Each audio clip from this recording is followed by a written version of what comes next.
আসসালামু আলাইকুম। Textile and apparel মার্চেন্ডাইজিংয়ের 9 নম্বর লেকচারে সবাইকে স্বাগতম। এখন আমরা time and action chart TNA সম্পর্কে জানবো। টাইম অ্যান্ড অ্যাকশন চার্ট এটাই হচ্ছে একটা মার্চেন্ডাইজারের মেইন যে কাজ কী কী এবং তার মেইন অ্যাক্টিভিটি কী কী, তো সেটা নিয়ে আলোচনা করব। গার্মেন্ট স্পেকশিট নিয়ে তার আগে একটু শর্টে যদি শুনি। গার্মেন্ট স্পেকশিট এর আগের স্লাইডে অলরেডি ডিসকাস করছি। গার্মেন্ট স্পেকশিট, স্পেসিফিকেশন শিট বা টেক প্যাক, এটার অনেক নাম আছে। টেক প্যাক বলে,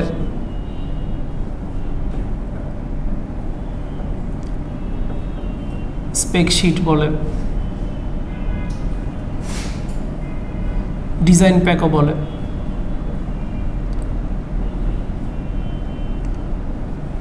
টেক প্যাক হচ্ছে টেকনিক্যাল প্যাকেজ। টেক প্যাকের ফুল ফর্ম হচ্ছে টেকনিক্যাল প্যাকেজ।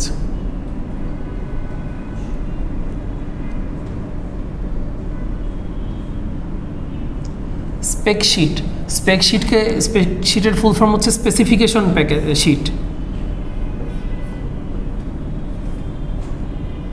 আর ডিজাইন প্যাকের ফুল ফর্ম কী হবে? Design package. তো ওখানে কি থাকে? ওখানে মূলত একটা গার্মেন্টের, এই যে আপনারা দেখবেন যে একটা গার্মেন্টের ফুল স্পেসিফিকেশন, ফুল কালার থেকে শুরু করে, ডিজাইন থেকে শুরু করে, কোয়ান্টিটি থেকে শুরু করে A to Z সব ইনফরমেশন থাকে। যেমন এটা একটা ওভেন আইটেম, এই ওভেন আইটেমের কি কি আছে দেখেন।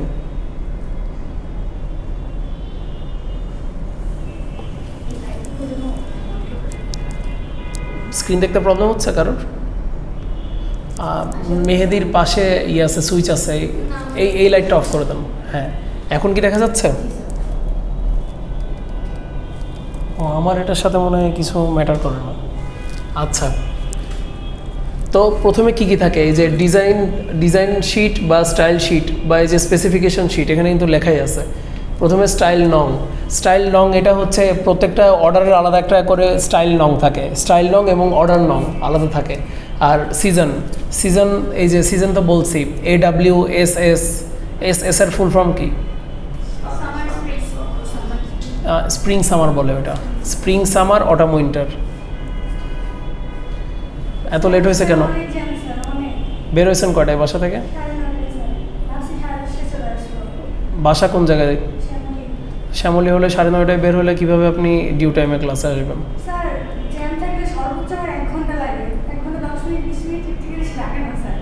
আচ্ছা, আসেন।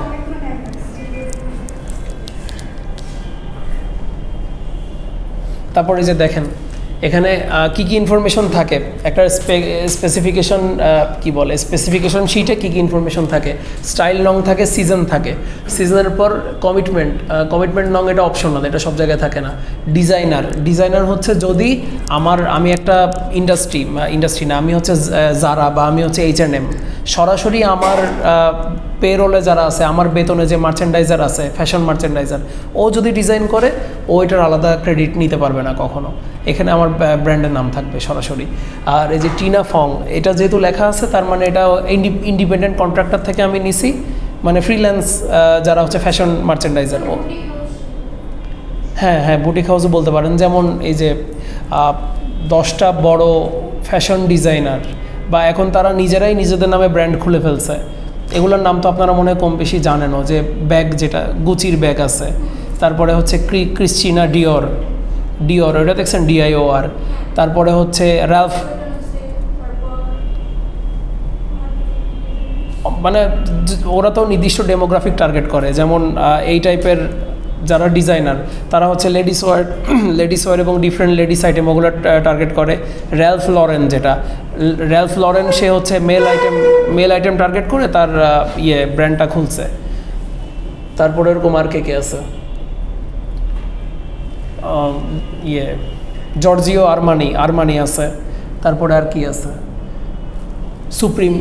সুপ্রিম দেখা যায়। হ্যাঁ, ক্যালভিন ক্লাইন আছে, সে হচ্ছে ইনারওয়্যার নিয়ে কাজ করছে বেশি। আর ভিক্টোরিয়াস সিক্রেট, ওইটাও ইনারওয়্যার নিয়ে কাজ করছে, তারা ফিমেল ডেমোগ্রাফি নিয়ে কাজ করছে। এইরকম different.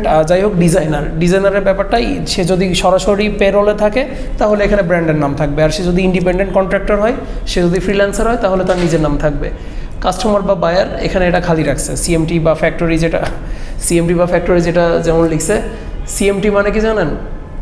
Cost of making with trims oblique factory, মানে এখানে বোঝাচ্ছে যে সরাসরি এটা কোনো বায়ারের আন্ডারে যাচ্ছে না, এটা আমার ইন্ডাস্ট্রি তৈরি করতেছে। যেমন অনেক এটা আরও ভালো বুঝবে, সে এক্সাম্পল দিয়ে একটু আগে যেহেতু বলতেছিল, আপনাদের ক্লাসমেট জিম, সে একটা ইন্ডাস্ট্রিতে জব করে, জার্মান ওনারশিপের একটা ইন্ডাস্ট্রি, মালিক জার্মানে, তার ব্র্যান্ড জার্মানে, তার বিজনেস পুরোটাই জার্মানে, কিন্তু সে বাংলাদেশে চিপ লেবার পাচ্ছে, বাংলাদেশে সে শুধু সিএমটি করে দিচ্ছে, কস্ট অফ মেকিং আর ট্রিমিংস, এটাই শুধু সে, মানে ট্রিমিংস মানে কি, সে লোকালি হয়তো ট্রিমস কালেক্ট করতেছে, ট্রিমস তো বুঝেন, ট্রিমস কী কী, ট্রিমসের এই যে এই ট্রিম কার্ড আছে, এগুলোই হচ্ছে ট্রিমস, ঠিক আছে, এগুলো সে লোকালি হচ্ছে সে ইয়ে করতেছে, সোর্সিং করে, মানে এটার জন্য সে খরচ করতেছে এক কথায় বাংলাদেশের মাটিতে। এছাড়া ফ্যাব্রিক বলেন বা আদার যেসব জিনিসপত্র দরকার, এগুলো সে নিজে নিজে পাঠাই দিচ্ছে। তো ওই ক্ষেত্রে কিন্তু ওই ফ্যাক্টরি লেখা থাকে, বায়ার, এই যে এটা কি দেখা যাচ্ছে, কাস্টমার বা বায়ার ফ্যাক্টরি লেখা আছে, সিএমটি অবলিক ফ্যাক্টরি। যেমন আমার আগের ইন্ডাস্ট্রিও, আমি তো দুইটা ইন্ডাস্ট্রির সাথে যুক্ত ছিলাম, যেখানে জে মিল প্রাইভেট বাংলাদেশ লিমিটেড, জেএমবিডি, ওরাও কিন্তু ওর নিজের ফ্যাব্রিক দিয়ে ওরা কাজ করে, কিন্তু ওর নিজস্ব ব্র্যান্ড নাই, তো ওর এখানে ফ্যাক্টরি লেখা ছিল না কোনোদিন, ওর ব্র্যান্ড ছিল হচ্ছে, বা বেবি আইটেম তো জর্জ ছিল, তারপরে হচ্ছে জিসিআই ছিল, গার্বার ক্লোদিং ইন্ডাস্ট্রিজ, তারপরে আরেকটা ছিল হচ্ছে জি দিয়ে 3টা, টি দিয়ে 2টা, একটা টেস্কো, আর আরেকটা হচ্ছে 6টা ব্র্যান্ড, এখন সবগুলো মনেও নাই, আর আরেকটা আছে হচ্ছে সিএন্ডে, আমি 4টা বললাম মনে হয়, আরও 2টা ছিল। কিন্তু ধরেন আড়ংয়ের যদি নিজস্ব কোনো গার্মেন্ট ইন্ডাস্ট্রি থাকে, আড়ং তো ওর নিজের ব্র্যান্ডেই, ওর নিজের শোরুমে প্রোডাক্টগুলো সেল করবে, ওর এখানে সিএমটি বা ফ্যাক্টরি লেখা থাকবে। এটা তো বুঝতে পারছেন এই পয়েন্টটা। আচ্ছা, তারপর ডিপার্টমেন্ট, এই যে এটা হচ্ছে স্যাম্পল ডিপার্টমেন্টের জন্য গেছে জিনিসটা। শুরুতে তো ফার্স্ট লেকচারে আপনারা মিস করছেন জিনিসগুলা, যে আমাদের যখন আইটেমগুলা স্যাম্পল যখন আমরা তৈরি করি, এটা কিন্তু স্যাম্পল ডিপার্টমেন্টে তৈরি করি। শুরুর দিকের যে শুরুর দিকের স্যাম্পল যেগুলো ডিসকাস করলাম, বায়ার স্যাম্পলের পর fit sample, size set sample, তারপর হচ্ছে কাউন্টার স্যাম্পল, ওইটা বায়ার স্যাম্পলই, ঠিক আছে। আর হচ্ছে গ্রিন সিল স্যাম্পল, বা হচ্ছে যেটা প্রি প্রোডাকশন স্যাম্পল বলে, পিপি স্যাম্পল, এগুলো কিন্তু সব স্যাম্পল ডিপার্টমেন্টে তৈরি করে। আর তারপরে আরেকটা কি, তারপরে হচ্ছে আমাকে উত্তর দেন, হ্যাঁ, শিপিং স্যাম্পল যেটা, বা গোল্ড সিল স্যাম্পল বলে, বা ওইটাকে top of production TOP sample বলে। এইটা কোথায় তৈরি হয় বলেন তো? শিপিং স্যাম্পল বা গোল্ড সিল স্যাম্পল বা TOP sample, top of production sample. এটা কোন ডিপার্টমেন্টে তৈরি হয়? এটা তো হচ্ছে বাল্কে হয় মানে কোন জায়গায়? ওটা কি স্যাম্পল ডিপার্টমেন্টে তৈরি হয় নাকি ওইটা প্রোডাকশন লাইনে, সুইং লাইনে? ঠিক আছে, ওইটাই জানতে চাচ্ছিলাম। আচ্ছা, তারপর ডেলিভারি ইনফরমেশন থাকে, যে এটা ডেলিভারির ইয়ে কবে, টেন্টেটিভ লিড টাইম কত, ওইটার হচ্ছে ডেলিভারি ডেট কবে, কালার কি, বেস কালার, যেমন এটার বেস কালার মেহেদি, এটার বেস কালার কি? হোয়াইট। রাইট। তো বেস কালার কি, ওটা থাকবে ইউনিটস হচ্ছে কোয়ান্টিটি, কতগুলো আছে, 10,000 পিস হতে পারে, 5,000 হতে পারে। আর স্যাম্পল সাইজ হচ্ছে ওইটা বায়ার বলে দেয়। বায়ার যদি বা সচরাচর আমি যেটা দেখছিলাম, মার্চেন্ডাইজিংয়ে ছিলাম আমি তো সাউথ ইস্টে, ওখানে হচ্ছে বায়ার স্যাম্পল 100 পিস করে করতো, মানে sample size first sample 100 piece করে করতো, এবং ওইটা মনে হয় ধাপে ধাপেও পাঠাইতো, কারণ ওরা তো অলরেডি সিস্টেমটা বুঝে গেছে। মানে এখন আপনাদেরকে আমি থিওরি পড়াচ্ছি, আপনারা যখন জবে যাবেন, অ্যাকচুয়াল জবে, তখন হয়তো দেখবেন যে আমি 100টা স্যাম্পল বানাইছি প্রথম রাউন্ডে, সেই প্রথম রাউন্ডের ভিতর ওখান থেকে আমি বায়ার স্যাম্পলও দিলাম, বায়ার স্যাম্পল দেওয়ার পর ফিট স্যাম্পলও দিয়ে দিলাম, এমনকি আমি সাইজ সেটও দিয়ে দিলাম। আর এই নতুন সিজনে নতুন করে বানাই, সেটা আমি পিপি স্যাম্পল হিসেবে দিলাম। স্যাম্পল তো অনেকগুলো আছে, স্যাম্পল তো একটা না, ধাপে ধাপে অ্যাপ্রুভাল নিতে হয়। আবার বিভিন্ন টেস্ট করার জন্য পাঠানো হয়, যে আপনার কালার ব্লিডিং হচ্ছে কিনা, তারপরে ওইটাই কোনো কার্সিনোজেনিক ম্যাটেরিয়াল আছে কিনা, বা ওইটাই যে কেমিক্যালগুলো, বেবি আইটেমের ক্ষেত্রে অনেক কিছু স্পেশাল টেস্ট করা হয়। তারপর হচ্ছে অ্যাক্সেসরিজের টেস্ট করা হয়, যে পুল টেস্ট, বাটনের পুল টেস্ট, যে বাটনটা সহজে ছিঁড়ে যাচ্ছে কিনা, বিভিন্ন টেস্টের জন্য আলাদা স্যাম্পল আছে। এবার গার্মেন্ট ডিসক্রিপশন তো তখন আপনারা দেখছেন এবং বলছি। মেহেদি, এইটার ডিসক্রিপশন কী হবে এই আইটেমটার?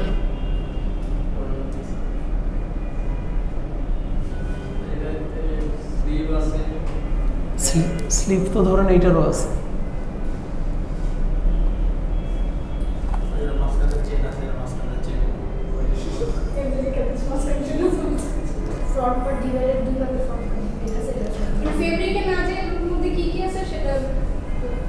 বুঝতে পারছেন? যেমন ধরেন আর্জেন্টিনার জার্সিটাই যদি আপনি চিন্তা করেন, আর্জেন্টিনার জার্সি আর ব্রাজিলের জার্সি কি এক হবে ডিসক্রিপশন? আপনি বেস কালার কি বললেন? সাদা। এর ভিতর যা যা আছে সবই এটা ডিসক্রিপশন।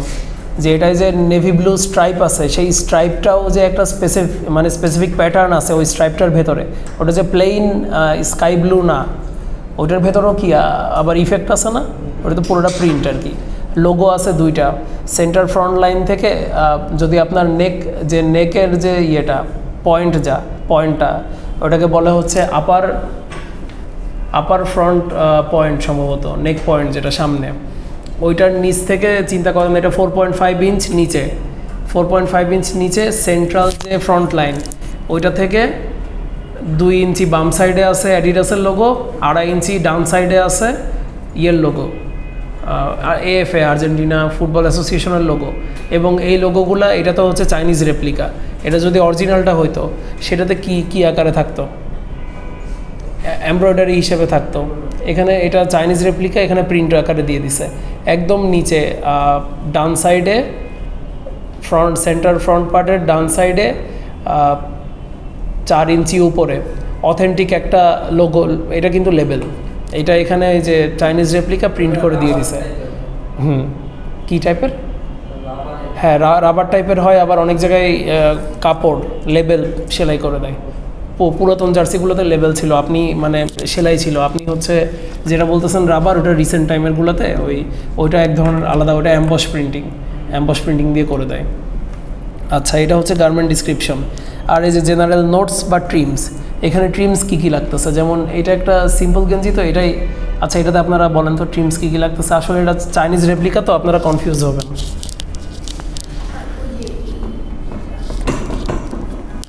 এটা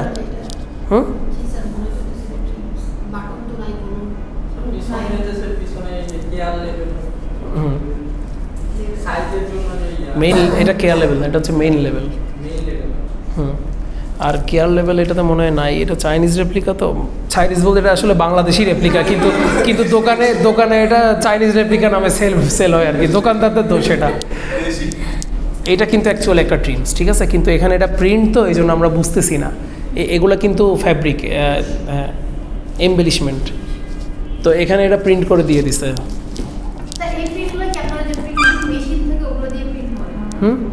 হ্যাঁ, এগুলো ডিজিটাল প্রিন্টিং মেশিনে সরাসরি হচ্ছে মকআপ। হ্যাঁ, আপনার এই যে জার্সিগুলো হলো ফ্যান জার্সি, তো মনে হয় আপনারা এবার নেন নাই, ওই যে ক্রিকেট টিমের, তো ওইটা কীভাবে হয়েছে দেখছেন? ওইটার হচ্ছে স্লিভগুলা কম্পিউটারের যে প্রিন্টটা ওইটা কিন্তু শো আচ্ছা, আপনাদের সাথে মনে হয় শেয়ার করা হয় নাই। ওখানে ফ্রন্ট পার্টে কোন জায়গায় কটুক ডিজাইন হবে, ব্যাক পার্টে কোন জায়গায় কটুক ডিজাইন হবে, দুইটা স্লিভে কটুক কী ডিজাইন হবে, ওইটা সরাসরি দিয়ে দেয়। আর ডিজিটাল প্রিন্টিং মেশিনে সরাসরি ওইটা প্রিন্ট হয়ে এটা একদম এক কালার, পুরোটাই সাদা থাকে, পলিস্টার 95:5 সেই কাপড়ের ওপর প্রিন্ট হয়ে যায়, তারপর সেটা জাস্ট সেলাই করে।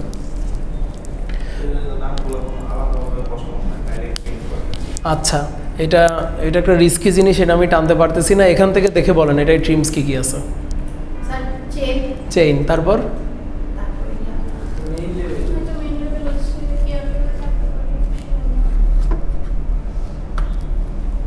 এই ছাড়া, চেইন ছাড়া আর রিপগুলোকেও বলতে পারেন ট্রিমস না। আচ্ছা সরি, রিপকে ট্রিমস বলতে পারবেন না, এটা ফ্যাব্রিকে, এটা আপনার গার্মেন্টের ফ্যাব্রিকেরই অংশ, ডিফারেন্ট ফ্যাব্রিক আর কি, দুইটা আলাদা ফ্যাব্রিক। বাটন তো নাই আসলে। ব্যাপারটা কি, পোলো যে আইটেম, নিট আইটেমে কিন্তু ট্রিমস কম থাকে, ওভেন আইটেমে প্রচুর ট্রিমস পাবেন। যেমন এখানে এই ভিতরে হচ্ছে কলারের ভেতর কলার ব্যান্ড পাবেন, আর কলার তো আলাদা পাবেনই। তারপরে হচ্ছে এখানে প্লাকেট পাচ্ছেন, বাটন পাচ্ছেন। তারপরে আর কি,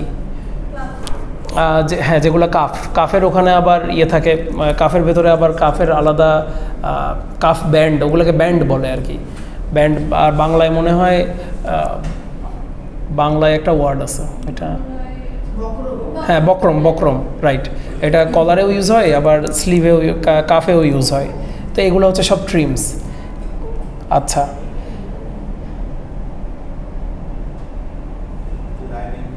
তারপর এই যে এই জিনিসগুলো যেমন এটা কি ওপেন ফ্যাব্রিক না টিউবুলার ফ্যাব্রিক, এটা একটু অ্যাডভান্স জায়গায় চলে গেল, এটা আপনারা না দেখলে হয়তো বুঝবেন না। এই লাইনটা দেখা যাচ্ছে open oblique tubular.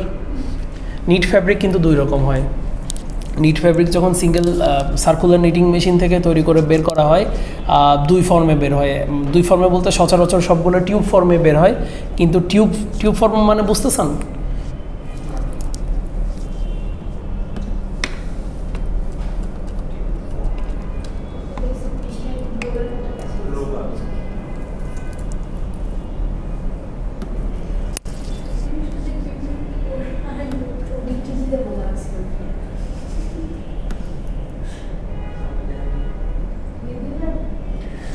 Circular knitting মেশিনে স্পেশালি হচ্ছে রিব আর ইন্টারলক মেশিনে এইভাবে টিউব ফর্মে ফ্যাব্রিকটা প্রডিউস হয়, গোল মানে একদম হচ্ছে এইভাবে, মানে সিলিন্ডার আকৃতিতে আর কি, সিলিন্ডার আকৃতিতে। এবার আপনি যত লম্বা করতে থাকবেন তত লম্বা হয়ে বের হতে থাকবে, ঠিক আছে? এইটাই হচ্ছে টিউবুলার ফর্ম বলে। এবার কোনো কোশ্চেন আছে এতটুকুতে? আচ্ছা, রিব আর ইন্টারলকে পার্টিকুলারলি এরকম হয় এবং এটা অনেক সময় এরকম রেখেও দেয়, কিন্তু সব জায়গাতে হয়। সার্কুলার নিটিং মেশিনই এভাবে তৈরি করবে জিনিসটা, কিন্তু তারপরে ওই যেটা সিঙ্গেল জার্সি ফ্যাব্রিক, যেটা সিঙ্গেল জার্সি ফ্যাব্রিকও এইভাবে বের হয়। বের হওয়ার পর আর একটা মেশিন আছে স্লিটার, আমি হচ্ছে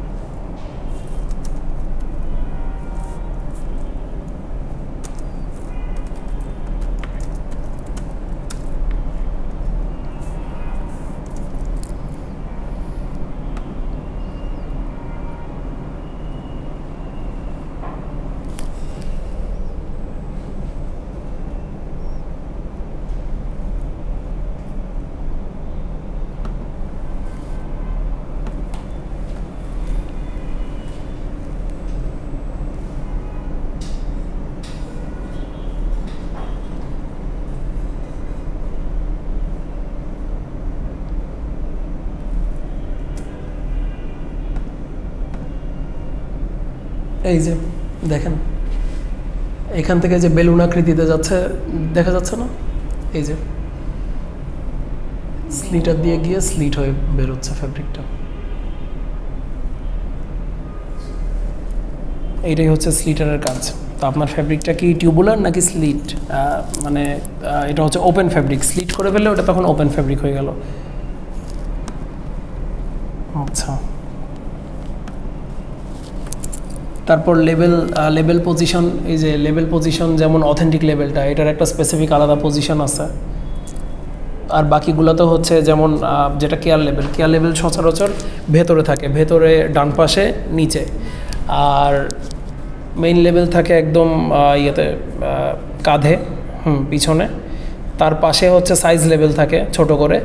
আর এই যে অথেন্টিক লেভেল, এগুলো হচ্ছে অ্যাডিশনাল, এটা সব প্রোডাক্টে অথেন্টিক থাকে না। জার্সির ক্ষেত্রে জার্সি এর হয়তো রেপ্লিকেট হয়, তো ওই জন্য ওরা অথেন্টিক একটা সিল মেরে দেয়। তারপরে সিম, কোন কোন জায়গায় সিম আছে, যেমন এটা হচ্ছে সাইড সিম,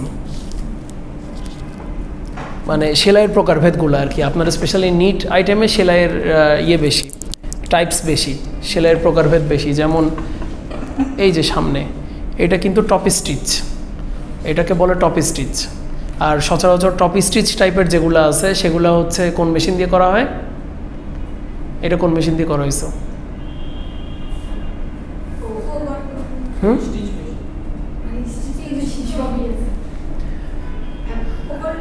এটা হচ্ছে, হ্যাঁ না, এটা হচ্ছে আয়েশা বাম পাশে যে মেশিনটা আছে সিঙ্গেল নিডেল লক স্টিচ বা প্লেন মেশিন, ওই মেশিন দিয়ে করা হয়। আর পিছনে যে বাইন্ডিংটা, এটা হচ্ছে মেহেদি যে মেশিনে বসে আছে, পিছনের এই বাইন্ডিংটা সেই মেশিনে করা হয়, নেক বাইন্ডিং করার পর সেই বাইন্ডিং করার জন্য একটা ফোল্ডার, ফ্ল্যাট লক, ওই আলাদা একটা ফোল্ডার ইউজ করে, সেই ফোল্ডার দিয়ে একটা ফ্যাব্রিক ফোল্ড করে এটার উপরে জুড়ে দেওয়া হয় নেকে। তো ওইটা হচ্ছে ফ্ল্যাট লক মেশিন দিয়ে করা হয়। আর তারপরে এই যে আপনার যে স্লিভ হেমিং আর বটম হেমিং, এগুলোও ফ্ল্যাট লকে করা হয়। এই তিনটা অপারেশন ফ্ল্যাট লকে করা হয়। আর এইগুলো ছাড়া আরেকটা কি বলতেছিলাম, সিম নিয়ে কথা হচ্ছিল না? আর আদার যেসব জয়েন, যতগুলো জয়েন অ্যাটাচ সিম, এগুলো সব কিসে করা হয়? Shoulder join, sleeve attach, side seam, এগুলো কোন মেশিনে করা হয়? এই যে এটা দেখেন না, এটা কোন মেশিনে করা হয়েছে? শোল্ডার জয়েন যেটা, এটা কোন মেশিনে করা হয়েছে?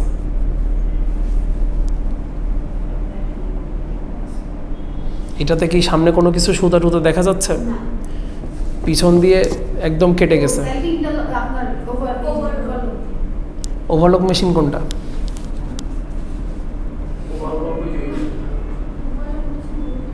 আর ওই পিছনে ওইটা ওভারলক মেশিন দুইটা। আর ওই ওভারলক যেটা, ওইটা হচ্ছে একটু পুরাতন মডেল, আর এইটা হচ্ছে লেটেস্ট মডেল। এইটাতে আপনার কয়টা আইটেম সেলাই করলেন এগুলো সেটেড করে এখানে এটা দেখা যায়। আচ্ছা, তো এগুলো হচ্ছে সিম, ডিফারেন্ট টাইপস অফ সিম। এরপর এই ফ্রন্ট আর ব্যাকের ছবি থাকে। ছবি দেখলে আপনি সরাসরি আরও বুঝতেছেন, ডিসক্রিপশনটা আর আপনার চোখের সামনে ফুটে উঠতেছে যে এখানে যেমন এটা হচ্ছে একটা ড্রেস আর কি। ড্রেসের ভিতর এটা মনে হচ্ছে রয়্যাল কোনো অকেশনের জন্য আলাদাভাবে ডিজাইন করে করছে ব্রিটিশ যে ফ্যামিলি, রয়্যাল ফ্যামিলি, তাদের বিভিন্ন প্রোগ্রামে ইউজ করার জন্য। এই যে বিভিন্ন জায়গায় বা মানে বিভিন্ন রকমের ফাস্টেনিং ডিভাইস আছে, বাটনও আছে আবার বেল্টও আছে। তো সামনে ধরুন 6টা বাটন, সামনে আরেকটা বড় বেল্ট, পিছনে বেল্ট, এবং পিছনের দুই সাইডে আলাদা ফ্যাব্রিক করে দেওয়া আছে, সেলাই করে দেওয়া আছে, অ্যাটাচ করে দেওয়া আছে। এবং স্লিভটা কিন্তু মানে স্লিভের ভেতরে আবার আরেকটা ফ্যাব্রিক দিয়ে ভেতরে সেলাই করে, ওটা ওভারলক দিয়ে করা হবে। কারণ এই যে ভিতরে অ্যাটাচ টাইপের যত রকমের সেলাই দেখবেন, অ্যাটাচ, জয়েন, সাইড সিম, এগুলো কোন মেশিন দিয়ে করা হয়? Overlock, fixed. এটা অন্য কোনো মেশিন দিয়ে করা হবে না। আর টপ স্টিচ, ট্যাক, ছোট ছোট সেলাই আর টপ স্টিচ, এগুলো সবসময় কী দিয়ে করা হয়? সিঙ্গেল নিডল লক স্টিচ বা প্লেন মেশিন। আচ্ছা, আর আরেকটা ফ্ল্যাট লক হচ্ছে বাইন্ডিং আর হেমিং, এগুলোকে হেমিং বলে, ঠিক আছে? এই গোল সেলাই যেটা হেমিং বলে, এটা হচ্ছে স্লিভ হেমিং। আর এটা কি হেমিং? Bottom Hemming. আর এটা হচ্ছে নেক বাইন্ডিং। আচ্ছা, এবার আর একটু মানে আজকের দিনের লাস্ট টপিক, এটা আপনাদের সরাসরি চাকরির সাথে রিলেটেড। এটা হচ্ছে time and action chart, TNA chart. TNA chart কি বা টিএনএ প্ল্যান কি? এটা হচ্ছে আপনার যে কাজগুলা, একটা অর্ডার কমপ্লিট করার জন্য যে কাজের ধাপ আছে, সেই কাজগুলোকে একটা ক্যালেন্ডারে সাজানোকেই হচ্ছে, বা সেটার জন্য সময় বন্টন করে দেওয়া। যেমন যারা হচ্ছে এসএসসি টাইমে অনেক সিরিয়াস যারা ছিলেন, তারা হচ্ছে রুটিন বানাইতেন যে সকালে 6টায় উঠবো, উঠে হচ্ছে 20 মিনিট হাঁটবো, মর্নিং প্রেয়ার পড়বো, তারপরে ব্রেকফাস্ট করব, একটু রেস্ট নিব, আবার রাতে হচ্ছে 9টা পর্যন্ত পড়বো, 9টা থেকে 9:30 ফ্যামিলির সাথে ঠাট্টা মস্কারি করব। মানে 9:31 থেকে ঠাট্টা মস্কারি বন্ধ, আড্ডা বন্ধ, 9:30 পর্যন্ত আড্ডা হবে। তো ওইটা হচ্ছে ওই সময় টাইম অ্যান্ড অ্যাকশন চার্ট ছিল। আর এটা হচ্ছে ইন্ডাস্ট্রির একটা অর্ডার করার জন্য আপনার যেই রোলস অ্যান্ড রেসপন্সিবিলিটি আছে সেইটার টাইম অ্যান্ড অ্যাকশন চার্ট। তাহলে আপনার এখানে কাজ কি আছে, কাজের ধাপ। Factors of TNA in garment manufacturing. These factors are key to making time and action এটা চার্ট আর কি, চার্ট বা প্ল্যান, এটা ব্র্যাকেটে আছে TNA. In the apparel industry, merchandisers have to complete their tasks as per time and action plan schedule. আপনি যদি fabric die করার জন্য 5 দিন অ্যাসাইন করা আছে, আপনি যদি ফ্যাব্রিক ডাই করতে বা প্রিন্ট করতে, ধরে নিচ্ছি ডাইং অ্যান্ড প্রিন্টিং, 5 দিনের জায়গায় 6 দিন লেগে যায় আপনার, তাহলে আপনি হচ্ছে সুইং করার জন্য কি, যেখানে ছিল 20 দিন, তখন সুইং করার জন্য কয়দিন পাবেন? 19 দিন। ব্যাপারটা বুঝতে পারছেন তো? এটা হচ্ছে ক্রিকেটের রান রেটের মতো, যে 120 বলে 120 রান লাগতো, আপনি হচ্ছে প্রথম 10 ওভারে করছেন 50 রান, এখন লাগবে 70 রান, তাহলে 6 বলে এখন 7 রান করে লাগবে। ব্যাপারটা এরকম।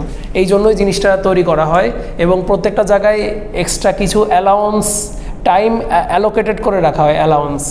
এই জন্য সবাইকে আজকে জিজ্ঞেস করলাম বাসা থেকে কে কয়টায় বের হয়েছে। সবাই তো বাসা থেকে বের হয়েছে হচ্ছে আমি 10:30টার ভেতর ক্লাসে ঢুকে ক্লাস করতে পারলে হচ্ছে। আর এখন হঠাৎ করে নিউ নর্মালে ফেরত যায়, এটাকে নিউ নর্মাল বলে। যেমন কোভিডের পর, কোভিডে তো বিশাল বড় একটা বন্ধ কাটাইছে সবাই। তারপরে যখন আবার এই সোশ্যাল ডিস্টেন্সিং মেনটেন করে আবার যখন নামলো, বা ডেইলি লাইফে যে একটা ইন্টারাকশনটা হচ্ছে নিজেদের ভেতর, সেই ইন্টারাকশনের একটা পরিবেশের ভিতর, এটা তো একটা ফোবিয়া হয়ে গেছিলো মানুষজনের, যে আমরা একজন একজনের সাথে হ্যান্ডশেক করবো না বা ক্লোজলি করতে পারবো না, বা কেউ একজন 6-7 জন বসে আছেন, একজন কাশি দিয়ে দিলেই হইলো, বাকিরা অস্বস্তি ফিল করা শুরু করবে। তো তখন যে আস্তে আস্তে নতুন একটা নর্মাল লাইফে ফেরত গেল সবাই, ওইটাকে নিউ নর্মাল বলা হচ্ছিল, নিউ নর্মাল। এখন বাংলাদেশ তো এমনিই গরিব দেশ, বাংলাদেশে ওইভাবে কোয়ারেন্টাইন ওইভাবে কোনো কিছুভাবে মেনটেন হয়ও নাই, এটা পুরোটাই মানে আল্লাহর দোয়ায় আর মানুষের ইমিউনিটি কি বলে ইমিউন সিস্টেম ভালো ছিল বলে ওটা সারভাইভ করছে। কিন্তু এখন আপনারা যেটা দেখবেন এটা অ্যাকচুয়াল নিউ নর্মাল। একটা যুদ্ধাবস্থা শেষ করে এখন সবাই নর্মাল লাইফে ফিরতেছে। আমরা নর্মাল লাইফে না ফিরলে দেশ অচল থেকে যাবে। আমরাও মানে এখন হচ্ছে গরিবরা ধরেন আগে থেকেই সাফার করতেছে, মিডল ক্লাসেও সেই সাফারিংটা আস্তে আস্তে ঢুকে যাবে যদি আমরা নিজেরা অচল হয়ে যাই। কারণ মানে আপনাদের তো ডিউ টাইমে অবশ্যই বের হইতে হবে। এই যে পাবলিক ইউনিভার্সিটিগুলায় আপনাদের যে টেক্সটাইলের ফেলো ব্যাচমেট যারা আছে ওরা তো পিছায় আছে। ওরা যারা আপনার সাথে আপনারা কত ইয়েতে এখন 3rd ইয়ার শেষ পর্যায়ে বলতেছেন না, এটা 3-2 না? তো আপনাদের তাহলে 2020-এ ভর্তি হয়েছেন না নাকি? 21-এর অক্টোবরে, মানে 21-এর ফলে ভর্তি হয়েছেন। আপনাদের কাউন্টার পার্ট যারা 21-এর ফলে পাবলিক কোথাও, ওখানে তো ফল নাই, ধরেন 22-এর জানুয়ারিতেই যারা ভর্তি হয়েছে তারা কিন্তু এখনও 2nd ইয়ারই শেষ করতে পারেনি। 2nd ইয়ার শেষ করে 3rd ইয়ারে হয়তো মাত্র ঢুকছিল, তো সেখানে তারা আটকায় গেল। তারা 3rd ইয়ারে ঢুকছে, আপনাদের 3rd ইয়ার শেষ হয়ে যাচ্ছে। এই জায়গাটাতে পার্থক্য। মানে আমি আমার লাইফে 2 বছর গ্যাপ দিয়ে আমি এখন 3rd ইয়ার শেষ করে 4th ইয়ারে উঠে গেছি।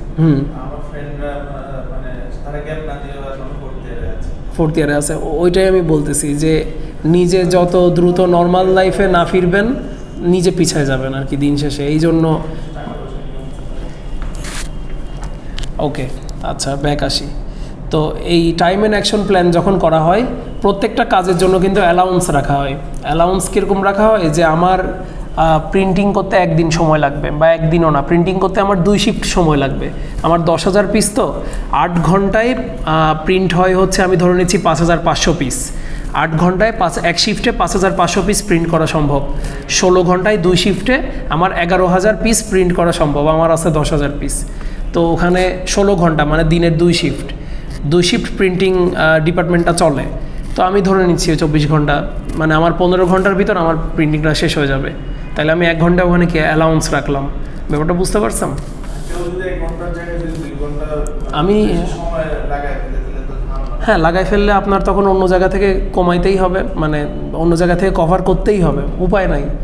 তখন ওই মানে গার্মেন্টসের যে লাইনগুলো ওগুলোর ওপর চাপ আসবে, ওখানে প্রেশার আসবে। এবং ধরেন চিন্তা করেন এখন এটা হচ্ছে একটা গার্মেন্টসের সুইং ফ্লোর, এখানে 4টা লাইন আছে, 4টা লাইনের ভিতর 3টা লাইন সচল আছে, আরেকটা লাইন ইচ্ছা করে আমরা চালাচ্ছি না, কারণ এখন আমাদের চাপ নাই।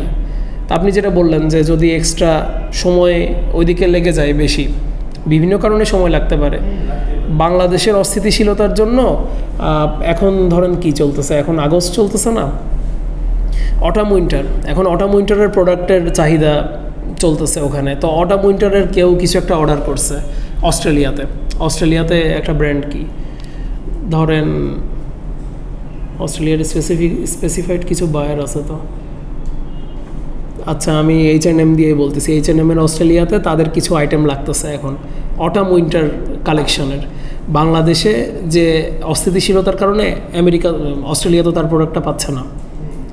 তো এইটা মাঝে মাঝে আপনার নিজের দোষ না থাকলেও আপনি যার সাথে বিজনেস করতেছেন, আপনি চায়না যেমন মাঝখানে হয়েছিল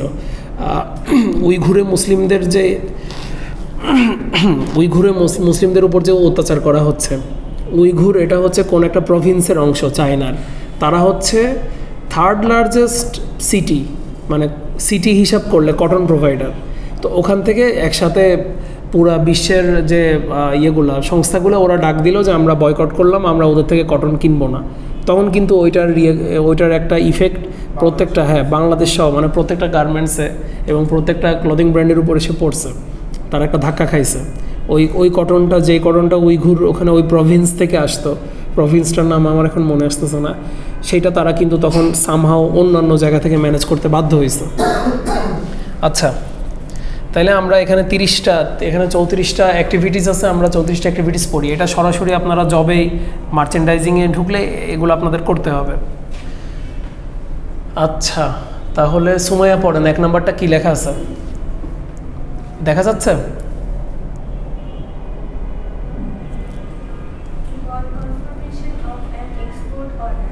প্রথমে কনফার্মেশন, মানে নিজের কনফার্মেশন পাওয়াটা, অর্ডারের কনফার্মেশন পাইলেন, আপনার শুরু হয়ে গেল 120 দিন lead time.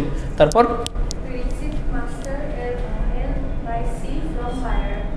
LC from buyer. এলসিটা কি?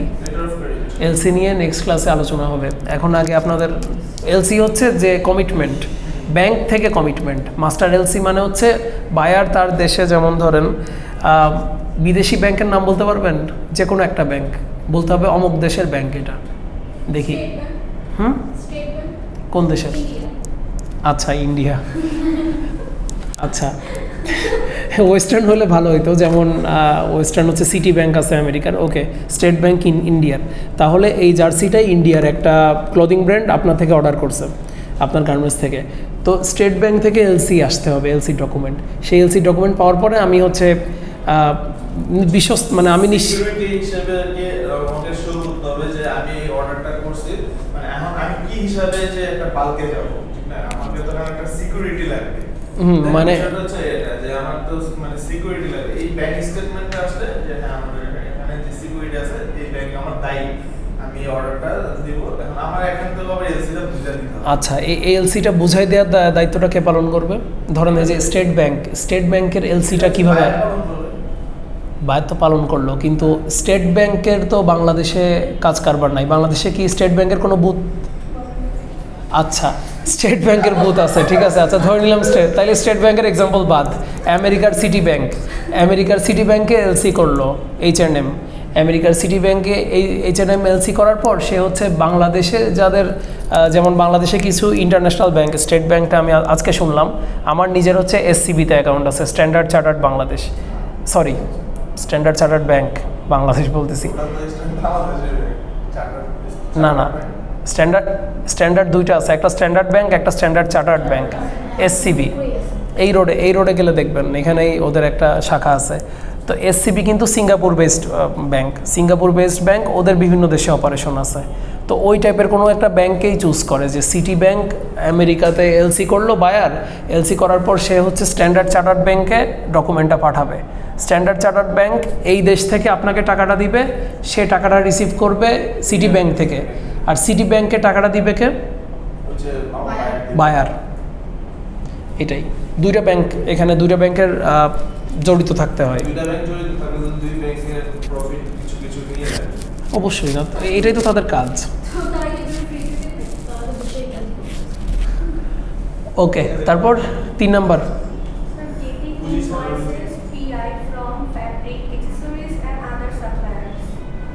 পিআই হচ্ছে পারচেস ইনভয়েস, এটা হচ্ছে পিও, পারচেস অর্ডার। প্রথমে একটা বায়ার সে হচ্ছে পারচেস অর্ডারটা ঘোষণা করে যে আমার এই জিনিস লাগবে, পারচেস অর্ডার, যে আমার আর্জেন্টিনার জার্সি লাগবে এরকম। সেই পারচেস অর্ডার থেকেই পারচেস ইনভয়েসটা আসে, যে আমি এই 10,000 পিস কিনবো, সেই 10,000 পিসে আমার এই ফিচার্স থাকবে, তাহলে এই যে ফ্যাব্রিক অ্যাক্সেসরিজ আদার সাপ্লাইস এগুলো থাকবে, তাহলে এটার দাম কত হবে, মানে ক্যাশ মেমো আর কি, অর্ডারের মেমো এটা। ওকে, তারপর বিবিএলসি হচ্ছে আপনারা এলসির প্রকারভেদ যখন পড়বেন, এটা হচ্ছে ব্যাংক টু ব্যাংক এলসি। ওই যে বললাম না, দুইটা ব্যাংক এখানে ইনভলভমেন্ট থাকবে, একটা ওর দেশের ব্যাংক, মানে অন্তত দুইটা ব্যাংক, এখানে আরও বেশি ব্যাংকও থাকতে পারে।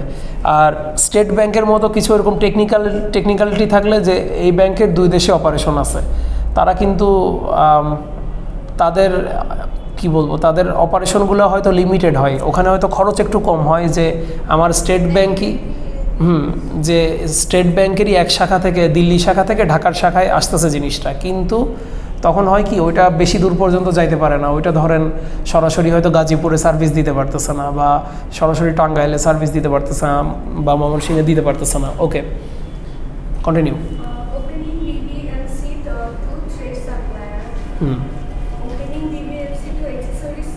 কারণ ফ্যাব্রিক ধরেন আসতেছে ইন্ডিয়া থেকে, থ্রেড আসতেছে চায়না থেকে, অ্যাক্সেসরিজ আসতেছে চায়না থেকে, কিন্তু ডিফারেন্ট প্রভিন্স, সেম প্রভিন্স না, চায়না তো ছোট জায়গা না। ওকে, তারপর Submitting photo sample to buyer. Hmm Sample photo buyer. Hmm Getting a sample from a buyer on photo sample. Hmm Getting ওকে, 8 নাম্বারটা কি বুঝছেন? কোনো কোশ্চেন আছে 7 আর 8-এ?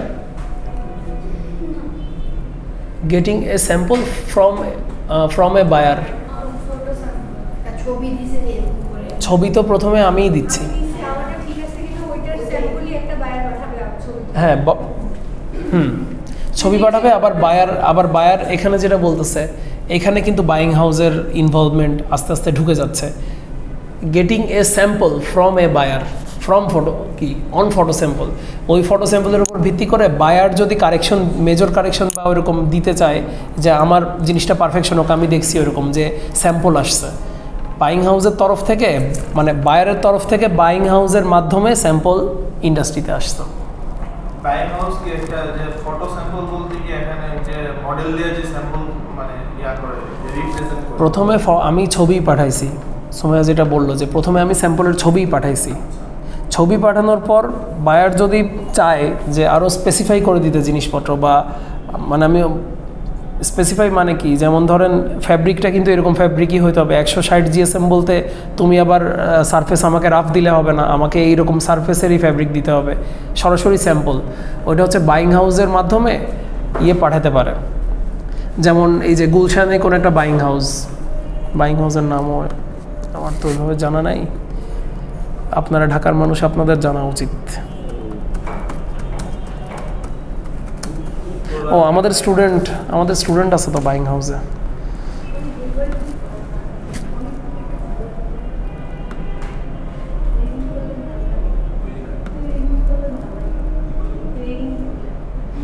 ও আচ্ছা না ওর এখন পুরো সেক্সেস থাকে না ওর এক্সেস গুলো অনেক পুরো ব্রিটিশদের সাথে যেমন এই যে ট্রাস্ট মেকার ইন্টারন্যাশনাল, ওরা একটা বাইং হাউস। তো যদি আমি H&M, আমি যদি চাই আমার সাথে ট্রাস্ট মেকারের যদি অনেক দিনের সম্পর্ক থাকে, সম্পর্ক তো অবশ্যই ওরা করে নেয় নিজেদের স্বার্থেই। ব্যাংক যেমন আপনাকে ফিনান্সিয়াল সার্ভিসটা দিচ্ছে, ওরা হচ্ছে গার্মেন্টস রিলেটেড আদার সার্ভিসগুলো প্রোভাইড করতেছে, তো ওরা স্যাম্পল প্রডিউস করে দিতেই পারে। ওকে, ওরা নিজেরা স্যাম্পল দিয়ে বললো, বায়ার বললো, এরপরে ওরা দেশের থেকে একটা করায় নিল কোনো জায়গায়। হ্যাঁ, নিজের দেশের ভিতরে করায় নেয়, আর ওইটাও মানে সার্টিফাইড হয় ওদের নিজের দেশের যে এই যে ট্রাস্ট মেকার ইন্টারন্যাশনাল, তাদের নিজেদের যে সেট আপটা, ওরা তো অবশ্যই ভেরিফাই করে H&M এর এক্সিকিউটিভরা এসে, এবং ওইটা আরও বেশি কড়া ভিতর থাকে, মানে সুপারভিশনের ভিতর থাকে। একটু যদি এদিক সেদিক হয় ওইটা, তাহলে আর ওরা কন্টিনিউ করবে না। এখানে ব্যবসা, যে কোনো ব্যবসার ক্ষেত্রে মানে হ্যাঁ, বিশ্বাস অর্জন করা আর বিশ্বস্ততা, এটা হচ্ছে সবচেয়ে মোস্ট ভ্যালুয়েবল অ্যাসেট বিজনেসে, আর কিছুই না। নিজের নামটা, আমার নামটা একটা এই যে ট্রাস্ট মেকার, ওর নামের ভিতরে ট্রাস্ট দিয়ে রাখছে। ওকে, আচ্ছা, বিজনেসের ফেসগুলোই হচ্ছে সবচেয়ে বেশি বিশ্বাস। ওইটাই বলতেছি আর কি, যে এই তখন ওদের বিশ্বস্ততা আছে বলেই তো ওদের হাত দিয়ে স্যাম্পল আবার স্যাম্পল পাঠাচ্ছে ইন্ডাস্ট্রিতে, যে এরকম হইতে হবে আমার প্রোডাক্টটা। Okay, getting sample yardage from fabric supplier. Sample yardage মানে বোঝাচ্ছে যে ওই কাপড়ের স্যাম্পল, ফ্যাব্রিক সাপ্লায়ারও কাপড়ের স্যাম্পল দিবে। এটা একটা অপশনাল, এটা সবসময়, এটা যদি করা যায় তখন মানে ব্যাপারটা কেমনে বলবো, যেমন ধরেন বাংলাদেশে ফ্যাব্রিক সাপ্লাই করে কিন্তু একটা ইন্ডাস্ট্রি নাম করা, বাংলাদেশে কিন্তু টেক্সটাইল ইন্ডাস্ট্রি কম। টেক্সটাইল ইন্ডাস্ট্রি আর গার্মেন্ট ইন্ডাস্ট্রি তো বুঝি, মিড টার্মে তো সবাই টেক্সটাইল আর অ্যাপারেল এটার সংজ্ঞা লিখছেন। তো যেমন বাংলাদেশে টেক্সটাইল ইন্ডাস্ট্রি বড় আছে হচ্ছে চ্যানেল আইয়ের যে মাদার কোম্পানি, ওদের গ্রুপ, না ইনসেপ্টা না, ইমপ্রেস নিউটেক্স, নাম শুনছেন? ইমপ্রেস নিউটেক্স। এই ইমপ্রেস নিউটেক্স থেকে ধরেন আপনি ফ্যাব্রিক প্রকিওর করতেছেন, কিনতেছেন, তো ওরা আপনাকে এই স্যাম্পল ইয়ার্ডেজ ওদের থেকে আপনি চাইতে পারবেন, চেয়ে ওইটা আবার আপনি বায়ারকে মেইলেও পাঠাতে পারবেন, ছবিতেও পাঠাতে পারবেন, দুইভাবে পাঠায়। মেইলটা হয়তো তারা পায় 2 উইক পরে, মানে মেইল ডাকে তারা 2 সপ্তাহ পরে পায়, আর ছবিটা ইনস্ট্যান্টলি দেখে। ওকে, করতেই পারে, ইমপ্রেসের অপারেশন অনেক বিস্তৃত। আর ইমপ্রেসের ব্যবসাও অনেক বিস্তৃত। ইমপ্রেস বাংলাদেশেও না, বাইরেও ফ্যাব্রিক ইয়ে করে, রপ্তানি করে সরাসরি ফ্যাব্রিক। আচ্ছা, Taking a sample of fabric trims and accessories, তারপর submitting a fit sample to buyer. ওকে, এতটুকু থাকুক। সরাসরি টেবিলে চলে যাই। 11 পর্যন্ত পড়ছেন তো? আচ্ছা,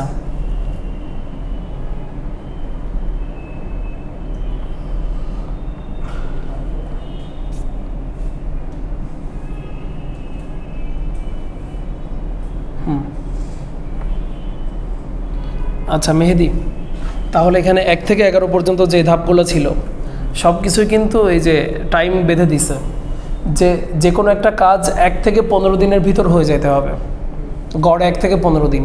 মানে এখানে যে 11টা অপারেশন সবগুলোই কিন্তু 15 দিন করে করে টাইম নিলে হবে না, কিন্তু প্রথম 15 দিনের ভিতর এই কাজগুলো হয়ে যেতে হবে। এবং এই কাজগুলো বড় কাজ না ওইরকম, মানে আমার তো 10,000 পিস তৈরি করতে হচ্ছে না।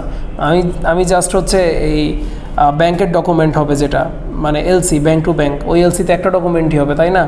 তারপরে স্যাম্পল যেটা আসবে, স্যাম্পল তো কম স্যাম্পল আসবে, ও তো আর বাল্ক কোয়ান্টিটি 10,000 পিসের স্যাম্পল একসাথে পাঠাচ্ছে না, ওইটা তো তাইলে স্যাম্পল থাকলো না। ওকে, 12 থেকে পড়েন।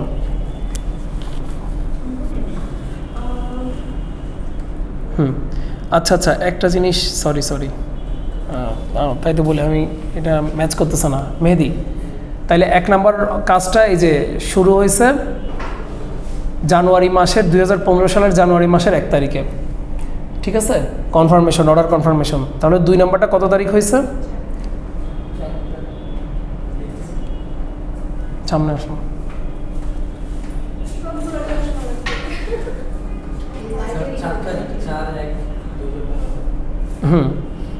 তারপরে ইনভয়েস কয় তারিখের ভিতর সে পাঠাইছে?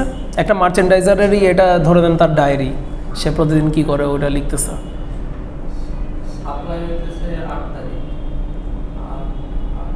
সাপ্লাই হচ্ছে নাকি সে হচ্ছে এলসি খুলবে 8 তারিখ, আবার ফ্যাব্রিকের এলসি, সুতার এলসি, অ্যাক্সেসরিজের এলসি, তিনটাই সে 8 তারিখ খুলছে, জানুয়ারি মাসের 8 তারিখ, ঠিক আছে?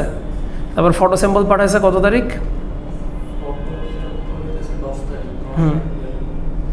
সে নিজে বায়ার থেকে স্যাম্পল পাইছে কয়দিন পর? 10 তারিখের পর কত তারিখ? 15 তারিখ। আচ্ছা, এটা কি প্রবলেম হচ্ছে বুঝতে এভাবে এই জিনিসটা? মানে কতদিন? 5 দিন। এই যে এই মানে এই পাশে 5 থাকলে কি বেশি সুবিধা হইতো? 5 ডেজ, 2 ডেজ, 1 ডেজ। আচ্ছা, তো তারপরে সে 15 তারিখেই কিন্তু সে আবার এই ফ্যাব্রিক সাপ্লায়ার থেকেও সে স্যাম্পলের, হ্যাঁ এটা তো একটা রিয়েল অর্ডারেরই একটা মানে দিনলিপি, দিন বাই দিন ডেইলি রুটিন। এটা তোমার বায়ার দিয়ে দিই, আর এটা হচ্ছে এই যে আরে না আমি ভাবছিলাম যে ডিজাইনটা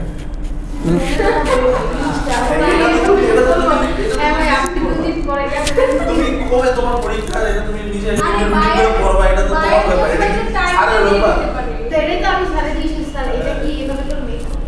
মেক করতে হয় বলতে কি, ওই যে বললাম না, হ্যাঁ TNA, time and action plan, এটা তো অবশ্যই মেক, এটার নিজের স্বার্থেই মেক করতে হয় যে আমি যাতে ফ্লোতে থাকি। মানে হঠাৎ করে আমি তো ধরেন প্রথম 60 দিন কিছু করলাম না, বা আমার হচ্ছে ব্যাপারটা সিরিয়াসলি নিলাম না, বাকি 60 দিনে তো আমি পারবো না, এটা সম্ভব না। কারণ আমার নিজের হাতের বাইরে, মেজরিটি আমার হাতের বাইরে, অল্প কিছু জিনিস আমার নিজের হাতে আছে, বা ওইভাবে চিন্তা করলে কোনো কিছুই আসলে আমি মার্চেন্ডাইজার আমার হাতে নাই, সবই এই যে কনফার্মেশন নিব, এটা তো বায়ার দিবে কনফার্মেশন, তো এটা তো আমার হাতে নাই, আমাকে বায়ারকে পোক করে করে কনফার্মেশনটা নিতে হবে। তারপরে হচ্ছে এলসির জন্য ব্যাংকের এক্সিকিউটিভদের সাথে আমার দিক থেকে আমি যতটুকু যোগাযোগ করব, ওইটা সচরাচর মার্চেন্ডাইজার না, ওটার জন্য আলাদা ডিপার্টমেন্ট থাকে, কমার্শিয়াল ডিপার্টমেন্ট। আপনাদেরও ফ্রেন্ডরা অনেকে দেখবেন গার্মেন্টসে জব করে, স্পেশালি গার্মেন্টস ইন্ডাস্ট্রিগুলোতে, স্পেশালি যারা বিবিএ ব্যাকগ্রাউন্ডের বা আদার্স ব্যাকগ্রাউন্ডের, নন টেকনিক্যাল।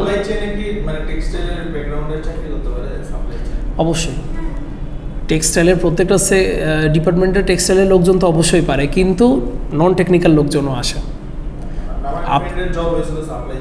সাপ্লাই চেইন অনেক ক্রুশিয়াল একটা জিনিস। বিবিএ ডিপার্টমেন্ট থেকে ছিল। হুম। আকিজ গ্রুপের আছে না, জামানত শাহলুকি। এই মার্চেন্ডাইজিংটাও আগে ডমিনেট করতো বিবিএ এমবিএরা, মানে বিবিএ তো না, এমবিএরা ডমিনেট করতো। এখন টেক্সটাইল, এই যে টেক্সটাইল ইঞ্জিনিয়ারিং বাংলাদেশে এত জায়গায় খুলছে, এত টেক্সটাইল গ্র্যাজুয়েট বের হচ্ছে এই জন্য এখন মোটামুটি বিডি জবসে যদি আপনারা ঢুকে সার্কুলার দেখেন, ওখানে বলেই দিবে যে BSc in textile technology or textile engineering অথবা অ্যাপারেল ম্যানুফ্যাকচারিং টেকনোলজি ওভাবে উল্লেখ করে দেয়। ওকে, তো এটাই বলতেছি যে এইগুলো তো নিজেই তৈরি করে নিজেকে ফলো থ্রু করতে হয়, কারণ এখানে কোনো কিছুই আমি মার্চেন্ডাইজার আমার নিজের হাতে নাই। আচ্ছা, ফ্যাব্রিক ট্রিমস অ্যাক্সেসরিজের স্যাম্পলও আমি পাচ্ছি 15 তারিখ পাইলাম। তারপর 17 তারিখে এই যে 2 দিনের ভিতর ফিট স্যাম্পল তৈরি করে আমি সাবমিট করব 2 দিনের ভিতরে। আর এটা তার কাছে 5 দিনের ভেতরে যাবে, এটা হয়তো বাইং হাউসে যাবে, বাইং হাউস থেকে এটা হয়তো এয়ার মেইলে পাঠাই দিবে ইমার্জেন্সি, সেইটা 22 তারিখে আমি কমেন্ট পাবো। কমেন্টগুলো তো আমি মেইলেই পাচ্ছি। আচ্ছা, এটা পুরোটা শেষ হওয়ার পর আমি আরও কিছু কথা বলবো। 24 তারিখে আমি এই যে কমেন্ট পাইছি, কমেন্টের উপর বেস করে আমি কিন্তু একদমই সময় পাচ্ছি না কাজ করার জন্য। আমি কয়দিন সময় পাচ্ছি অ্যাজ এ মার্চেন্ডাইজার? কয়দিন সময় পাচ্ছি? ফিড স্যাম্পল থেকে সাইজ সেট স্যাম্পল বানানোর জন্য আমি কয়দিন সময় পাইছি? হিসাবে 2 দিনও না, 1 দিন। 23 তারিখের ভিতর বানায় আমি 24 তারিখে, মানে একদম দুপুরের আগে সাবমিট, মানে করে দিতে হবে, মেইলে পাঠিয়ে দিতে হবে, না হয় বিকালের পর তো আবার ইয়েগুলো বন্ধ হয়ে যায় অনেকগুলা। 24/7 তো সবাই সার্ভিস দেয় না। 24 তারিখে এই যে ফ্যাব্রিক উইল বি এক্স মিল মানে হচ্ছে এই যে এক্স, এটা হচ্ছে আপনারা ইনকো টার্মস, ইন্টারন্যাশনাল কমার্শিয়াল টার্মস যখন পড়াবো তখন বুঝতে পারবেন। এক্স মানে হচ্ছে এক্সিট, ফ্যাব্রিক উইল বি মানে exceeded out of mill. X মিল মানে হচ্ছে ফ্যাব্রিক তৈরি হয়ে মিল থেকে বের হবে, মানে আপনারটা কিন্তু গার্মেন্টস ইন্ডাস্ট্রি। এই দুইটা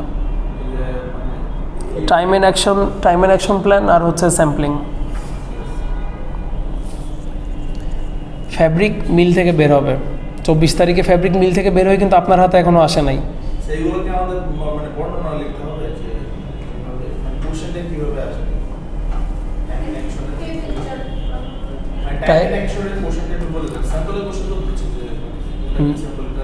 স্যাম্পল থেকে হচ্ছে ক্রিয়েটিভ কোশ্চেন আসবে। ক্রিয়েটিভ কোশ্চেন বলতে ওই যে ফিট স্যাম্পল আর সাইজ সেট স্যাম্পল নিয়ে, মানে এগুলো আপনারা যদি বুঝেন তাহলে আনসার করতে পারবেন যে কেন সেলসম্যান স্যাম্পল দিয়ে কীভাবে একটা অর্ডার স্টার্ট হতে পারে।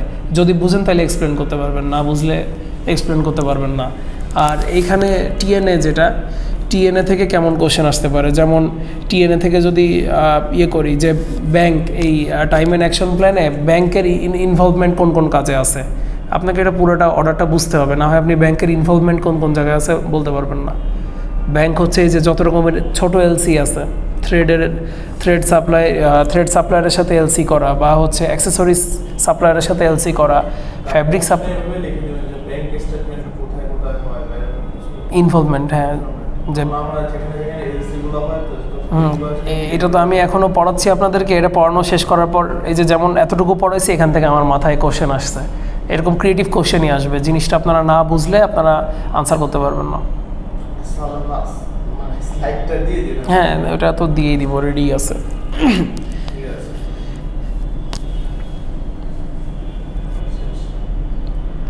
আচ্ছা, এই যে ফ্যাব্রিক, আপনার এই যে স্যাম্পলের জন্য ফ্যাব্রিক, যেই ফ্যাব্রিক সাপ্লায়ারের কাছে আপনি অর্ডার করলেন ফ্যাব্রিকের জন্য, সেই ফ্যাব্রিক চলে আসলো আপনার কাছে 24 তারিখে।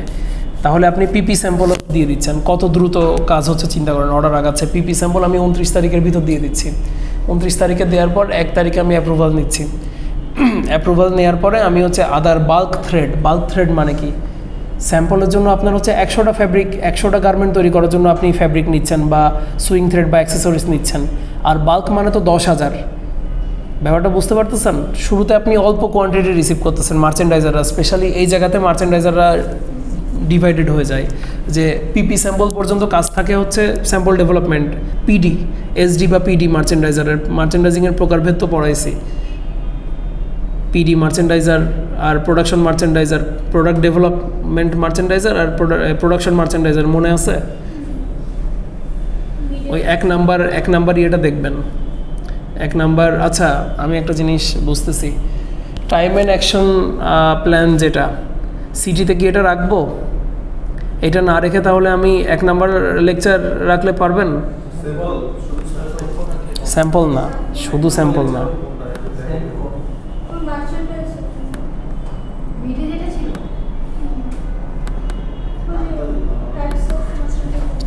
types of মার্চেন্ডাইজারের অ্যাক্টিভিটি, এই যে ফাইবার, ভুলে গেছেন এগুলো যে পড়ালেখা করলেন সবাই। মিডে এখান থেকে তো কোশ্চেন ছিল না, কিছু ছিল, পুরোটা ছিল না, পুরোটা। হ্যাঁ, কারণ এখান থেকে তো ফুল ছিল না।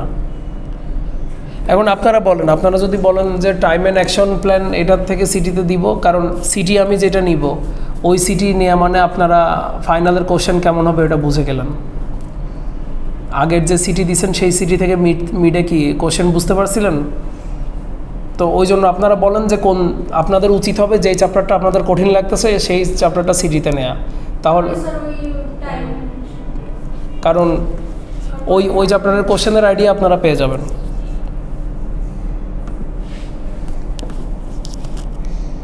আচ্ছা, তাহলে পিপি স্যাম্পলের অ্যাপ্রুভাল আমি 29 তারিখ যেটা দিলাম, এটা 31-এও যদি মাস হয় ধরে নিচ্ছি, তাহলে 3 দিন টাইম পেল বায়ার অ্যাপ্রুভাল মানে অ্যাপ্রুভ করার জন্য।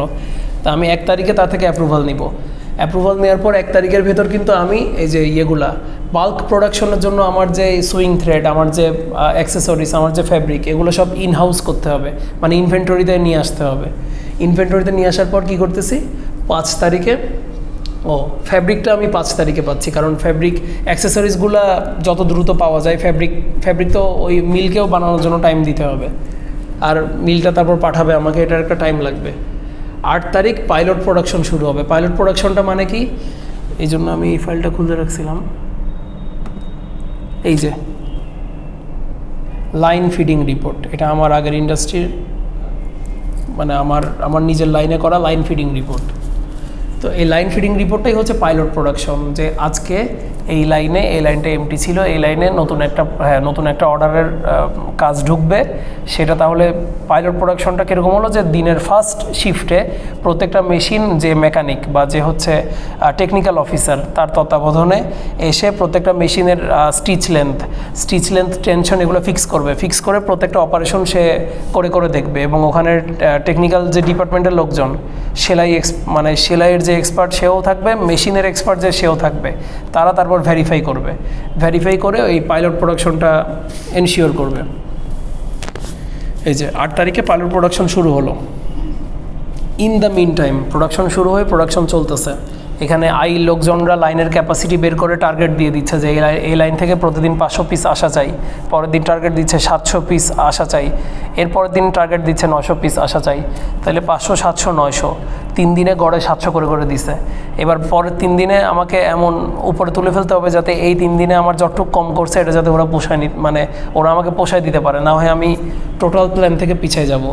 ইন দ্য মিন টাইম বায়ারের QC, buying house QC will give comments regarding quality, এগুলো আপনারা খেয়াল করবেন, কারণ এই সব জবেই ইন্ডাস্ট্রিতে জব করে তারপর এই জবেই যাইতে চায় সবাই, বা এই বাইং হাউসের কিউসিতে ইন্ডাস্ট্রিতে যারা অনেকদিন জব করছে সেখান থেকে নিয়ে যায়।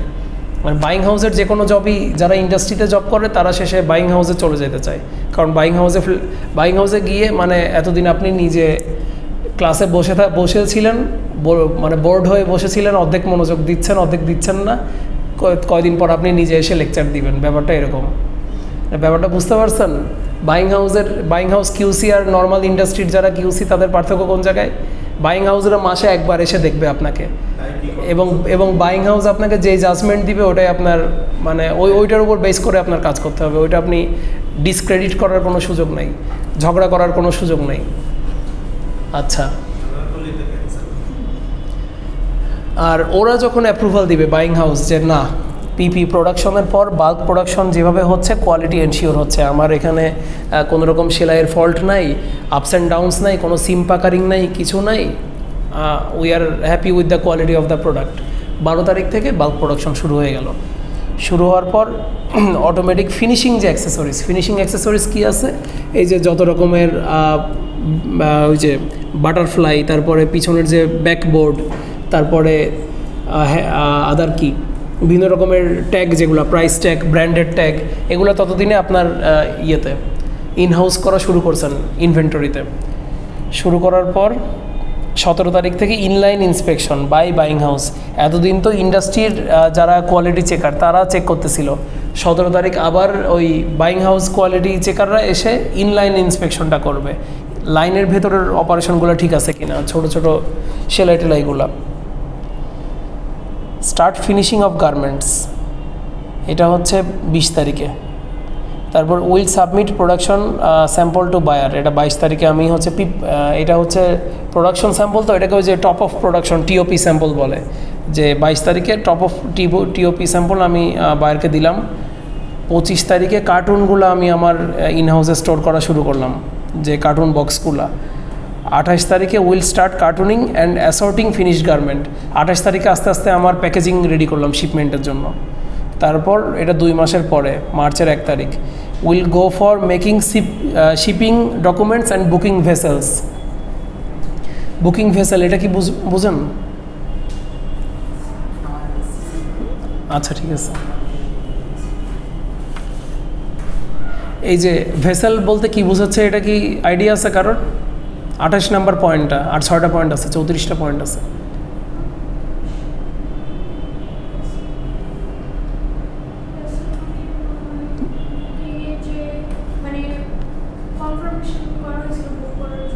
কোনটা? যখন একটা অর্ডার দেওয়া হয়, না না না না, এটা ইয়ের সাথে না, শিপিং। এই যে শিপিং, যেটাতে আপনার মনে করেন আপনার ইয়াগুলো যাবে, মালগুলো যাবে, ওটা হ্যাঁ হ্যাঁ, আপনার তো আমরা তো দুইভাবে এক্সপোর্ট করি, বাই এয়ার বাই শিপ। সচরাচর মানে বাল্ক প্রোডাকশনটা শিপে পাঠানো হয়, কারণ এয়ার স্যাম্পলগুলো হয়তো এয়ারে পাঠানো হয় আপনি, কারণ এয়ারে আপনি যতটুকু পাঠাচ্ছেন ওটা কিন্তু কেজি হিসাবে বা গ্রাম হিসাবে আপনার খরচ আসে। আপনি এখানে 10,000 পিস, ওইটা হচ্ছে কত, 10,000 পিসের ওজন যদি ধরেন 12টা পিসের ওজন 1 কেজি হয়, তাহলে 10,000 পিসের ওজন যদি 1000 কেজিও হয়, ওইটা আপনি এয়ারে পাঠাই লাভের টাকা দিয়ে আরও নিজের পকেট থেকে কিছু টাকা দিয়ে ওইটা বুক করতে হবে। এই জন্য এগুলো সবসময় শিপে পাঠানো হয়, ভেসেল, এগুলোকে ভেসেল বলে। এই যে বড় বড় কার্গো শিপ যেগুলো, ওগুলোকে ভেসেল বলে। তো 2 মাস হয়ে গেল যখন, 60 দিন হয়ে গেল যখন, আপনি তখন ভেসেলটা বুক দিচ্ছেন, বুক করতেছেন। ইন দ্য মিন টাইম আপনার প্রোডাকশন শেষের দিকে, কার্টুনিং শুরু হয়ে গেছে। এই যে 28 তারিখ থেকে কিন্তু কার্টুনিং করাও শুরু হয়ে গেছে। 5 তারিখ স্টিচিং উইল বি কমপ্লিট, মানে সেলাইয়ের কাজ শেষ হয়ে যাবে, প্যাচ আপ করে দিব। তাহলে স্টিচিং শুরু হয়েছিল কিন্তু 22 তারিখে সম্ভবত, না 20 তারিখে শুরু হয়েছিল। দেখেন তাহলে 10,000 পিস করার জন্য 15 দিন টাইম পাচ্ছে সবাই, একদম মানে গলা পর্যন্ত নিয়ে, মানে কেউ একটু বেশি অ্যালাউন্স পায় না, একদম নেক টু নেক তারা হচ্ছে তাদের কাজগুলো এরকম দিয়ে দেয় যে মানে আপনাকে এমন একটা জায়গায় দিচ্ছে, ধরেন আপনার হাইট, আমার হাইট হচ্ছে এতটুকু, আমাকে জায়গা দিছে এতটুকু, মানে অ্যালাউন্সই নাই কোনো। 15 তারিখে স্টিচিং উইল বি কমপ্লিট, 5 তারিখে। 7 তারিখে finishing of the garment will be complete, মানে এবার যারা ইয়ের কাজ করবে, ফিনিশিংয়ের কাজ করবে, ফিনিশিং সেকশন, FGS, আমাদের ছিল FGS, FGS-এর ফুল ফর্মটা এখন মনে আসতেছে না। তো ওরা মাত্র 2 দিন সময় পাচ্ছে পুরা সব আইটেমগুলো ঠিকভাবে প্যাক করার জন্য, এটাও কঠিন কাজ। ফাইনাল ইন্সপেকশন ডেট 9 তারিখ। এবার ওই কমপ্লিট করা যে ইয়েগুলা কার্টুনগুলো, সেই কার্টুনও কিছু খুলে ইয়েরা বাইং হাউসের কিউসিরা এসে চেক করে ফাইনাল ইন্সপেকশন। এইটা পাস করলে তারপর ওরা ইয়ে করে দেয়। এই যে ফাইনাল ইন্সপেকশন পাস হয়ে গেল, 11 তারিখে আবার সেইগুলা আটকায় লোড করলো ট্রাক, এবং ফ্যাক্টরি থেকে, এক্স ফ্যাক্টরি, এটা হচ্ছে ইনকো টার্মস যখন পড়বেন বাকিগুলো জানবেন, ফ্যাক্টরি থেকে আইটেম বের হয়ে গেল। ফ্যাক্টরি থেকে আইটেম বের হয়ে এই যে শিপমেন্ট অফ গুডস, মানে এটা অলরেডি ভেসেলে উঠে গেল। আর 16 তারিখে will submit shipment confirmation documents to the buyer. এই যে আপনার নিজের হাতেও কাগজপত্র চলে আসলো যে আমি পাঠাইছি, যেমন এই যে সুন্দরবন কুরিয়ারে যখন পাঠান কোনো কিছু, একটা রিসিট পান না, এই রিসিটটা তখন আমি আবার ওকে পাঠাবো সফট কপি। আর বাকিটা হচ্ছে সে তার ওখানে ধরেন 22 দিন লাগবে, তারপরে ওখানে ওখানে হচ্ছে পোর্ট থেকে খালাস করতে আরও 2 দিন লাগতে পারে। খালাস করার পর সে তার নিজের এলাকায় ইনভেন্টরিতে নিয়ে যাবে। এইভাবে এটা মূলত 90 দিনের সাইকেল দেখাইছে। এখানে আপনি কাজ করতেছেন 75 দিন, বাকি 15 দিন বা বাকি 75 দিনের সাথে আর কত হয়, 55 দিন, সরি 45 দিন, এটা হচ্ছে পুরোটাই ওই ট্রান্সপোর্টেশনে চলে যায়। না, এইটা কালকে যখন এলসি পড়বেন, কালকে বলতে নেক্সট সপ্তাহে, তখন এলসিতে বুঝবেন। টাকা আপনি আগে কিছু টাকা পাবেন। কিছু টাকা বলতে কি, যে ওকে বলতে হয় যে আমাকে র ম্যাটেরিয়াল কেনার জন্য কিছু টাকা দাও, তখন সে হয়তো 20% বা 30% অ্যামাউন্ট দেয়। ওইটা ওই এলসি সে যখন অ্যাপ্রুভ করে এই ব্যাংকে, ওই যে বাংলাদেশের স্টেট ব্যাংকে, তখন আপনি ওই 30%টা উইথড্র করতে পারবেন। তারপরে যখন ফাইনাল এই আইটেমগুলো সে রিসিভ করে, রিসিভ করার পর সে বিল অফ ল্যান্ডিং, ওখানে বিওএল বলে, বিল অফ ল্যান্ডিংটা সে রিসিভ করবে। ওগুলো হচ্ছে ডকুমেন্টেশন ইনকো টার্মসে পড়বেন, কী কী ডকুমেন্ট ওরা দেয়। সেই ডকুমেন্টগুলো আপনি আপনার ব্যাংকে দেখাবেন যে হ্যাঁ এটা প্রমাণ ও আইটেম রিসিভ করছে। ও আপনাকে ডকুমেন্ট দিবে, সেই ডকুমেন্ট আপনি ব্যাংকে দিবেন, ব্যাংক তারপর টাকা দিবেন। এটা লম্বা প্রসেস। আচ্ছা, এটা একটু ক্লোজ করে দেন ভিডিওটা।